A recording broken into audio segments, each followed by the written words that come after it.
উদ্বোধনী ম্যাচে মুখোমুখি হয় ভলকান ক্লাব ও বুড়িঘাট ইউথ ক্লাব।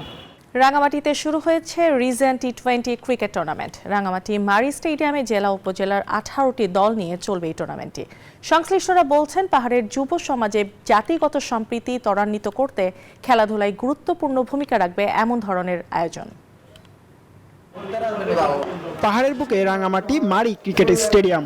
এখানে নানা রঙের জার্সি পরে জেলার তরুণরা মেতেছেন ক্রিকেট উন্মাদনায়। তাদের চার ছক্কার দামাডোলে দর্শকদের ধ্বনিতে গর্জে উঠেছে স্টেডিয়ামের gallery. Rangamati region T20 cricket টুর্নামেন্টে অংশ নিয়েছে 18 দল। উদ্বোধনী ম্যাচে মুখোমুখি হয় ভলকান ক্লাব ও বুড়িঘাট ইউথ ক্লাব।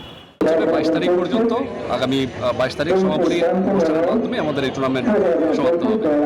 আগামীতে যেন তারা তরুণদেরকে নিয়ে দেশ পরিবর্তন তারা অনুসরণ করবে এবং তাদের সকল খেলাধুলায় তাদের একটা হাত বাড়িয়ে দেবেন, এতে দেশ পরিবর্তন ভালো।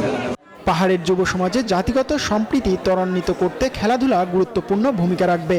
খেলাধুলার থেকে থাকে আমাদের যুব সমাজ অনেক খারাপ কাজ থেকে বিরত থাকে, সম্প্রীতি রাঙামাটিতে তারুণ্যের যে সম্ভাবনা, অমিত সম্ভাবনা, সেটাকে প্রস্ফুটিত করা, সেটাকে কাজে লাগিয়ে আমাদের তরুণরা যাতে নতুন বাংলাদেশ গড়ার পথে এগিয়ে যায় এবং তারা নিজের পরিবারকে বদলায়, সমাজকে বদলানোর ক্ষেত্রে তারা অগ্রণী ভূমিকা রাখে।